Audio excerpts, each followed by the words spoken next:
Have you ever been, right in the middle of a conversation, maybe trying to explain something important, Hmm. or just wanting to get a feeling across really clearly, and you use a common English phrase, but then you sort of pause? Yeah, that moment of hesitation. Exactly. Where you think, did I use that exactly right? Is there like a subtle meaning I'm missing? Or maybe you hear someone else use a phrase and it just clicks. Right. You suddenly grasp the precision. Precisely. It happens to all of us, especially when we're trying to really master English beyond just the basics. Mm-hmm. So welcome to the deep dive. This is where we take those little moments of linguistic uncertainty, those sparks of curiosity, and turn them into real understanding. That's the goal. Today we're diving into the fascinating world of common English phrases. And we're not talking obscure idioms here. No, these are the workhorses, the everyday building blocks. That's it. The phrases that, when you really get them, can seriously boost your confidence, make you feel genuinely well-informed and articulate in English. It's about that natural flow and precision. So our mission today, it seems simple on the surface. Take a few everyday English phrases and really unpack them. Go beyond just the dictionary definition. Right. Explore how they're used in different situations, casual chats, work stuff, you name it. And crucially, why understanding them properly is, well, kind of a shortcut to communicating more effectively. It's moving from just knowing the words to really using them, right? Exactly. And for this deep dive, we're drawing on insights from a curated set of sources. These were designed by an expert English teacher, really focusing on practical, everyday usage. So this isn't dry grammar theory. Not at all. It's actionable stuff. Knowledge you, the listener, can apply straight away to enhance your English, to get those complex ideas or subtle feelings across clearly. Perfect. So what's the plan for today? We're taking a journey through 5 specific phrases. Just 5, okay. Yep, just 5 today. And for each one, we'll break down the meaning, look at real-world examples, highlight any key distinctions. And maybe uncover some insights into English itself. You got it. Think of it as a shortcut to not just speaking English, but sort of living it, understanding its rhythms. Sounds good. Where we start? Let's begin with our first one. Remind to. Seems super straightforward, right? It does, on the surface. But it packs a lot of utility, and yeah, it gets subtly confused sometimes. Okay, so what's the core function? What's it really doing? Fundamentally, remind to is about looking ahead. It's about action. Its core job is to prompt someone, maybe someone else, maybe yourself, to remember to do a future action. A future action, okay, like a task. Exactly, a task, an obligation, something specific that needs doing. It's like setting a mental reminder, a trigger for something coming up. Not about the past, then. Definitely not. That's the key. It's not about recalling a past memory or, a quality someone has. It's purely about making sure a future task actually happens, influencing an outcome. Okay, and I think this is where that big aha moment often happens for learners, isn't it? The confusion with remind of. Oh, absolutely. That distinction is critical, and it trips people up all the time. So can you really break that down for us? What's the main trap? The main trap is using remind of when you actually mean remind to. They sound similar, but the function is totally different. How so? Well, when you remind someone of something, you're bringing a memory to mind. Or maybe a characteristic, or something from the past. Like this song reminds me of summer. Exactly. Or he reminds me of my brother. You're making a connection, an association with something that already exists or happened before. Got it. Association. So remind to is different how? Remind to shifts the focus completely. It's about an action that hasn't happened yet but needs to happen. It's a direct prompt for a future task. So you wouldn't say remind me of call mom. Never. That just sounds wrong, doesn't it? Because you're not asking for a memory of calling. You're asking for a prompt to perform the action of calling. Ah, the structure signals it. Precisely. Remind of usually takes a noun or maybe a gerund like reminds me of swimming. But remind to always, always takes the base form of the verb, the infinitive. Remind me to call. Remind him to send. Remind us to check. That little preposition change of versus to makes all the difference. It fundamentally changes the meaning from association to instruction, essentially. That clears it up brilliantly. Okay, so let's think about real life. Where does remind to really become indispensable, like in everyday personal requests? Oh, it's everywhere in personal life. Super common, really versatile, often used quite casually but politely. Like asking your partner for help. Totally. You're rushing out, maybe, and you say, hey, can you remind me to pick up the dry cleaning later? Yeah, classic. It's a simple, direct request. Helps you remember a specific upcoming task. It also kind of shows trust. You're sharing that mental load a bit. Offloading the reminder. Exactly. It's efficient, it's clear, stops things falling through the cracks. Yeah. Or, remind me to text Sarah happy birthday tonight. Simple delegation of a future social task. So useful. And what about when it's not a person reminding us, but like our phones? That's a great point.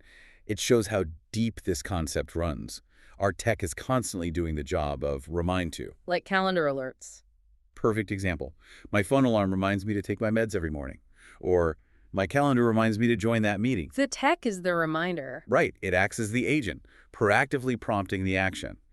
It just highlights how essential this function, this reminding to do something, is for managing our routines and responsibilities, whether the prompt is human or digital. And shifting to the workplace. Deadlines, tasks, accountability. Remind to must be huge there. Right now. Absolutely fundamental. In any team or professional setting, it's key for delegation and just managing tasks proactively. Like a manager asking someone. Yep.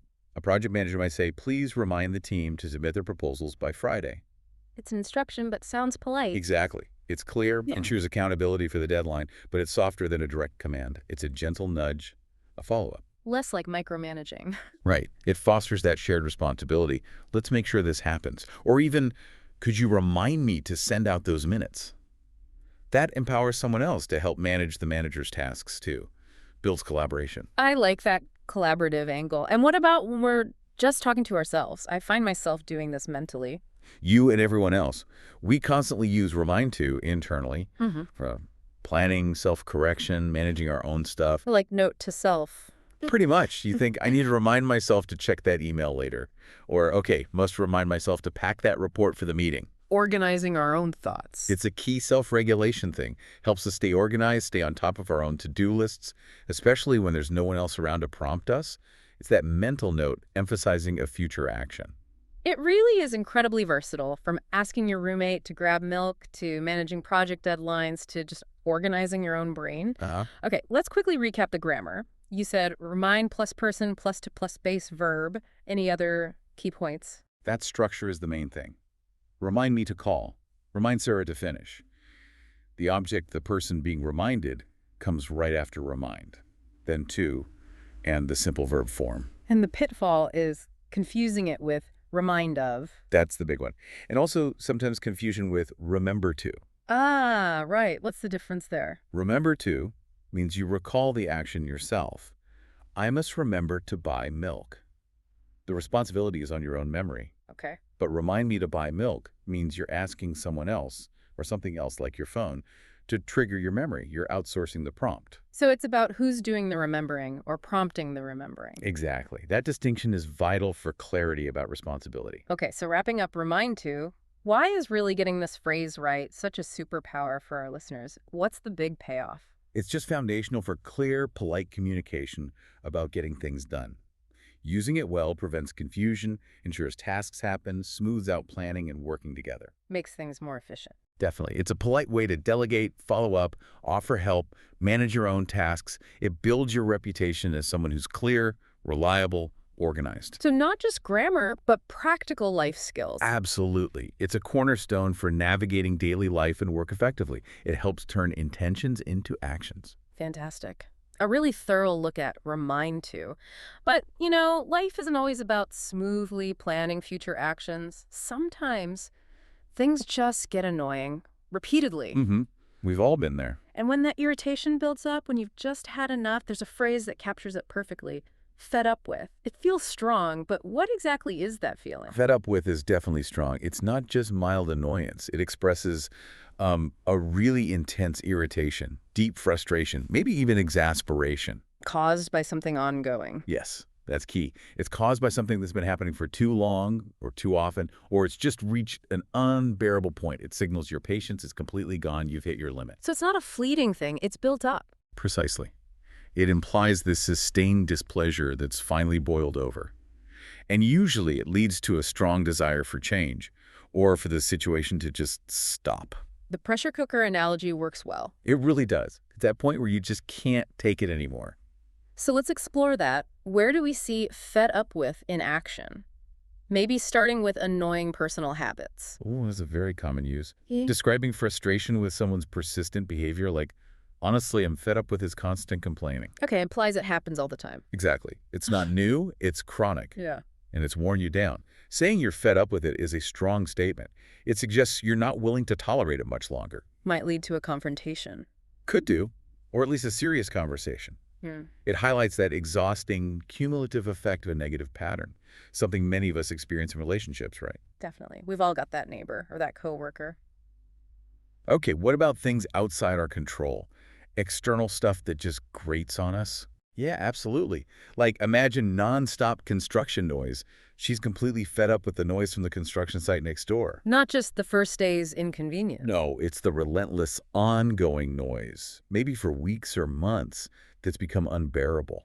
It's external, maybe nothing she can directly control, but it's seriously impacting her life, her peace, Expresses real discomfort. and a longing for it to end.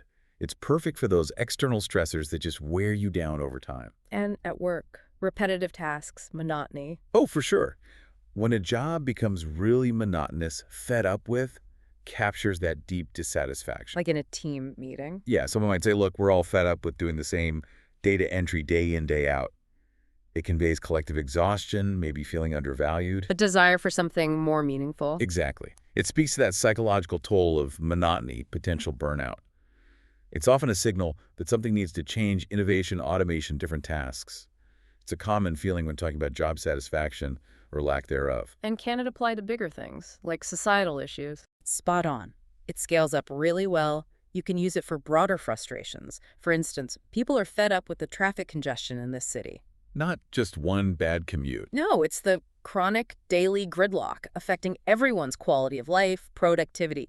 It reflects that widespread collective frustration. And maybe a call for action. Often, yes. It can be a catalyst for demanding policy changes or infrastructure improvements. It shows the phrase isn't just personal. It can voice powerful shared discontent, a collective breaking point. Fascinating range. Okay, grammar time. What's the structure for fed up with? Any traps? The structure's pretty consistent. Be plus fed up with plus noun or gerund verbing. So the be verb changes: I am, they were, she is. Right. I am fed up. They were fed up. She has been fed up. And the absolute crucial part is the preposition with. Always with. Always. You link the feeling to the cause using with. You're fed up with the noise, fed up with his attitude, fed up with waiting. And what comes after with? It can be a noun, the noise, the situation, or if it's an action causing the frustration, it has to be the gerund, the ing form. Like waiting. Exactly, fed up with waiting. Yeah. Or fed up with doing this task. A common mistake is saying fed up of. That's incorrect. It's always fed up with. Got it. With plus noun or with plus verbing. And the intensity is key. Absolutely. It's much stronger than just annoyed or bored. It signals that breaking point, that desire for resolution. Milder words just don't capture that intensity. So for our listeners, what's the real power of knowing how to use fed up with properly? It gives you the ability to accurately express really strong negative emotions, dubbed frustration. It's a powerful tool. For what kind of situations? For conveying exasperation, showing a situation has become intolerable, signaling a need for change, whether it's personal relationships or work issues. Articulating that breaking point. Precisely. Communicating dissatisfaction effectively, setting boundaries when your patience is just gone. It conveys urgency and seriousness in a way few other phrases do. Invaluable for clear emotional expression. Okay, so from intense frustration, let's shift again. Let's talk about setting terms, establishing conditions. Our next phrase is as long as. Yes. The condition setter. It immediately signals some kind of dependency, doesn't it? What's its core job? It absolutely does signal dependency. As long as is primarily used to introduce a condition, a proviso. It means provided that, or on the condition that, or simply only if. So the main part of the sentence depends on the as long as part. Entirely. The truth or the possibility of the main clause happening hinges completely on the condition stated in the as long as clause. It sets up that clear dependency. One thing happens only if another thing is true or occurs. Establishes the rules of the game, so to speak. You could say that. It defines the precise terms for an agreement, a possibility, or a rule. Without that condition being met, the main statement just doesn't hold. Okay, so it's about prerequisites. Let's look at examples. How about everyday agreements? It's perfect for that. Setting clear, often reciprocal conditions. The classic example. You can borrow my car as long as you fill up the tank. Clear condition for borrowing. Exactly. The permission to borrow is entirely contingent on fulfilling that specific action. It prevents misunderstandings, sets expectations clearly. Better than just saying, fill it up later. Much clearer, because it directly links the permission to the condition. Another one, sure, you can come stay with us as long as you don't mind sleeping on the couch. Sets the terms of the visit. Very practical. What about planning for the future when things are uncertain? Also very common there, especially with things like weather. We'll go for that picnic on Sunday as long as it doesn't rain. The picnic depends on the weather. Completely. If it rains, the picnic is off. It helps us talk about future plans that aren't guaranteed, but depend on certain circumstances, manages expectations, avoids making absolute promises. Allows for that flexibility based on reality. Precisely. Okay, now in the professional world, policies, rules, projects, as long as OWL must be vital there. Absolutely critical. It's perfect for defining policies, expectations, contracts. For example, a company policy might say, you can work remotely as long as your performance metrics are met. The privilege is conditional. Exactly. Working from home is allowed, but with the explicit condition that performance must stay high. It sets a clear boundary, a basis for evaluation. You see it all the time in handbooks, contracts. Like performance bonuses. Perfect example. You'll receive the annual bonus as long as the company hits its revenue targets. The bonus isn't guaranteed. It's conditional on that target. Essential for clarity and accountability. Now, you mentioned earlier there's also a time-related meaning, though less common. Yes, worth noting. As long as can also mean for the entire duration that. How does that work? Like, I'll stay and help as long as you need me, meaning I'll stay for the whole period of time that you require my help. It still implies a dependency. My staying depends on your need, but the focus is on the duration. But the conditional meaning is more common. By far. In most everyday situations, especially rules or permissions, when you hear as long as, people automatically understand it conditionally, provided that. Good distinction. Okay, grammar check for as long as. Structure, commas. Grammatically, it's a subordinating conjunction. It links a dependent clause, the condition, to an independent main clause. The usual structure is main clause plus as long as plus conditional clause. Like we can go. As long as you're ready on time. And commas. Usually no comma before, as long as when it's in the middle connecting the clauses, it's seen as part of the link. But what if it starts the sentence? Then yes, if you put the condition first, okay. As long as you're ready on time, we can go. Then you typically put a comma after the conditional clause, before the main clause starts. Separates the condition from the result. Exactly. Makes the structure clear either way. So wrapping up as long as, what's the superpower it gives our listeners? Why master it? It's just crucial for precision. Expressing conditions, setting clear boundaries, understanding agreements accurately. It lets you be explicit about when something depends on something else. Avoids misunderstandings. Hugely. In negotiations, making plans, giving instructions, as long as it lets you define the terms clearly, it empowers you to be precise about dependencies, which is vital for smooth interactions and avoiding conflict later on. Excellent. Okay, moving from conditions to capabilities. Let's talk about good at. Such a positive, encouraging phrase, right? It really is. Wonderfully straightforward, but also very powerful and useful. What's its core meaning? Simply put, it describes proficiency, skill, aptitude in a specific area, activity, or subject. Saying someone is good at something means they perform well, they excel, maybe even have a natural talent for it. So it identifies strengths. Exactly. It's the most common, direct way to point out competence, and often a bit more than just competence, real skill. Okay, let's see it in action. How about for skills, talents? Classic use. She's really good at playing the guitar. It suggests more than just knowing a few chords. It implies noticeable skill, maybe real musicality. Or sports. Yep. He's good at swimming. Implies strong performance, technique, maybe speed or endurance. It's a simple but effective way to acknowledge proficiency. They're good at drawing. He's good at telling jokes. And academically, highlighting intellectual strengths. Absolutely. My daughter is good at physics. Yeah. Instantly tells you about her aptitude in that subject, likely understanding concepts well and getting good grades. Teachers, parents, students use it all the time to describe academic prowess. Distinguishes excelling from just getting by. Right. And in the workplace, describing professional skills. Well, constantly. It's fundamental there. Our team leader is very good at motivating people. Highlights a key leadership skill. Or technical skills, sure. She's good at coding in Python. or he's good at financial analysis. These describe specific job-related competencies, crucial for performance reviews, assigning tasks, hiring. It gives a quick snapshot of someone's value. And not just technical skills, right? What about people skills? Definitely. Interpersonal skills, too. He's really good at making new clients feel comfortable. That points to valuable rapport-building skills. Or conflict resolution. She's good at mediating disagreements. That's a vital soft skill. It shows the phrase isn't just about tangible expertise. It covers emotional intelligence, social skills, too. Acknowledges those important, less tangible strengths. Great examples. Let's nail the grammar. What's the structure? And crucially, the preposition. Structure is consistent. Be plus good at plus noun, or gerund. Verbing.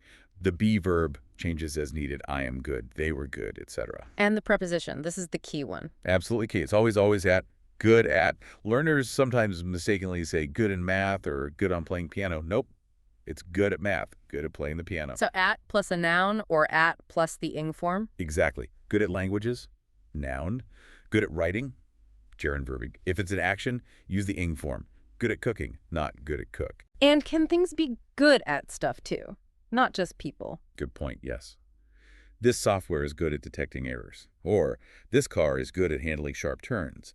The at firmly links the quality, good, to the specific area of performance. Okay, crystal clear. So why does mastering good at really matter for our listeners? What's the superpower here? Well, it's fundamental for talking about skills and talents, yours or others, and for giving genuine compliments. Important for job interviews? Vital. You need to articulate your strengths using phrases like this. Same for performance reviews, giving feedback, but also just everyday conversations about what people excel at. Self-awareness too. Yes, being able to say, I'm good at X confidently or recognize they're good at Y is crucial for self-awareness, teamwork, giving constructive feedback. It empowers you to articulate value and expertise. Build confidence. It's a key tool for navigating life, really. Powerful indeed. Okay, we've covered reminding, frustration, conditions, skills. Let's wrap up with our final phrase. It feels optimistic, like a progress report. So far, so good. Yes, a very common, very useful idiom. What's the core meaning? What does it imply? At its heart, so far, so good means that things are progressing smoothly. No major problems or issues have come up to this point in time. So positive, but with a caveat. Exactly. It implies a positive outlook on something that's still ongoing. It reassures people that things are on track, but it subtly acknowledges the process isn't finished yet. A thumbs up mid-process. That's a great way to put it. It says, everything's okay for now, no problems yet, but we're not done. Okay, where does this phrase really shine? How about project updates at work? Prime territory for it, especially in fast-paced environments. Your boss asks, how's the Q3 launch plan coming along? And you say, so far, so good. We've hit all the initial milestones and development is on schedule. It's quick, reassuring, signals things are under control without needing a long explanation. Builds confidence.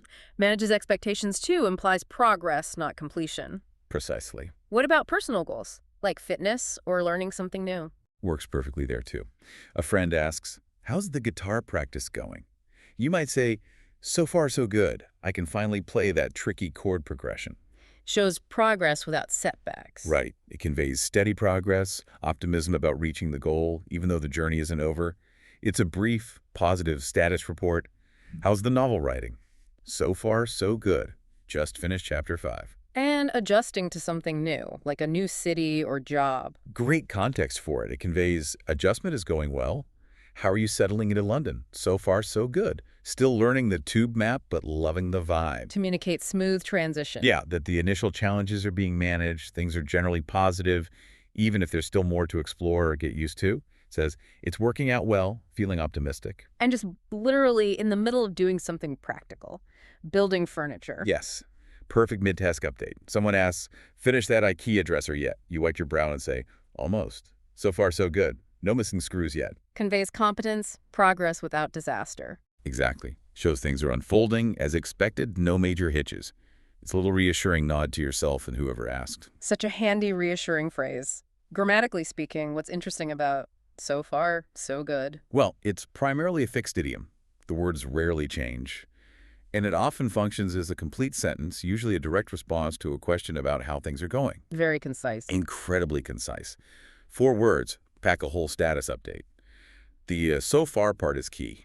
It explicitly marks the time frame is up to now, indicating incompleteness. And the subtle implication. It's that blend of optimism and realism.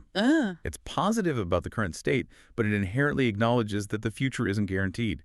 Challenges could still pop up. Cautious optimism. That's it, exactly. Confidence in the present progress, but awareness that the final result is still unfolding. It's a staple of natural conversational English. So final superpower question. Why is using so far so good effectively so useful for our listeners? It's just incredibly efficient for giving those concise, positive, reassuring updates. In casual chats, professional updates, anywhere. Saves time. Definitely. Right. Reports progress clearly without long explanations. It builds confidence, shows you're on top of things, even if they're still in motion. It's a common, effective, well-received way to keep people in the loop positively, being effectively succinct. Fantastic. What a journey through just 5 phrases. We've really dug deep today. We have. We unpacked remind to, nailing that crucial difference from remind of, and seeing its role in prompting future action. Then fed up with capturing that breaking point of frustration. Followed by as long as, mastering how we set conditions and dependencies. And celebrating skills with good at, recognizing proficiency. And ending with that optimistic checkpoint, so far, so good, for smooth ongoing progress. It really shows how even these common everyday phrases have layers of meaning and specific uses, doesn't it? Absolutely. And understanding these nuances isn't just about sounding correct. No, it's about communicating with much greater precision, expressing yourself more accurately, truly being well-informed in how you use the language. Moving beyond just knowing words to actually wielding them effectively. Exactly. It's about clarity and connection. So, for you listening, pay attention to these phrases out in the wild. Notice how people use them, the context, the feeling. In conversations, podcasts, movies. And then try them out yourself. Actively use them. Each time you do, you're solidifying that understanding, building your confidence. And maybe think about this as you reflect. These phrases aren't just grammar points. They tap into really fundamental human experiences, don't they? How so? Remembering, feeling frustrated, making agreements, recognizing skill, tracking progress. These are core parts of how we navigate the world. So mastering these simple tools is actually quite profound. I think so. It empowers you to express these experiences clearly, influence situations, connect with people more effectively. This knowledge isn't just about understanding English, it's a shortcut to truly connecting and making your perspective understood with real clarity and impact. A powerful thought to end on. Until next time, keep diving deep.